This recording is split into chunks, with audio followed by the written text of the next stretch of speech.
না, আমাকে 11 দিন জেলে রাখছে, কাস্টাডি হয়েছে, একবার জামিন চাইছে, সেটা তখনও রিমান্ড। তারপরে আবার জামিন চাইছে, আগের রবিবার আগের আমাকে তো ধরা হয়েছে এই বৃহস্পতিবারের আগে, বৃহস্পতিবার 11 দিন কাস্টাডি আছে, 12 দিন।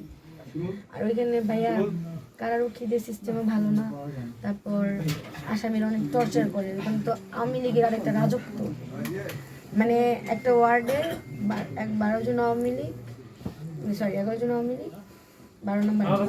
মানে কি পরিমাণ টর্চার হয়েছে, আমার পিঠ, আমার মা তো দেখছি ফুলা সব। আমি মানে আদালতের ভিডিওগুলো যদি মানে যারা ছিল তারা তো দেখছে, আমি কোর্টে কাটতেছিলাম, মানে আমার শুনানি হওয়ার আগে, মানে আমার শুরু অনেক খারাপ। তারপরে যখন বললো রিমান্ড, আমাকে যখন নিয়ে যেতেছিল ওনারা, তারপরও আমার শরীর অনেক খারাপ ছিল। আমার জন্য ওয়ার্ডের একটু কারাগারে নিয়ে গেল, তারপর জামিনের কথা বললো।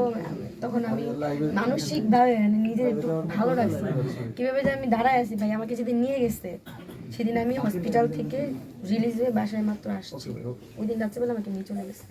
তদন্ত অফিসারকে ম্যাজিস্ট্রেট প্রশ্ন করলো, আপনার কি ইজাহারনামা ছাড়া 1 নম্বর বিবাদীর বিপক্ষে আর কোনো প্রমাণ নেই? উনি বললো না। উনি 7 দিনের রিমান্ড ছিল, উনি 2 দিনের রিমান্ড মঞ্জুর করে দিলেন। তারপরে ভাইয়ারা ছিল, ওনারা যেমনি হোক আমাকে বের করতে নেই।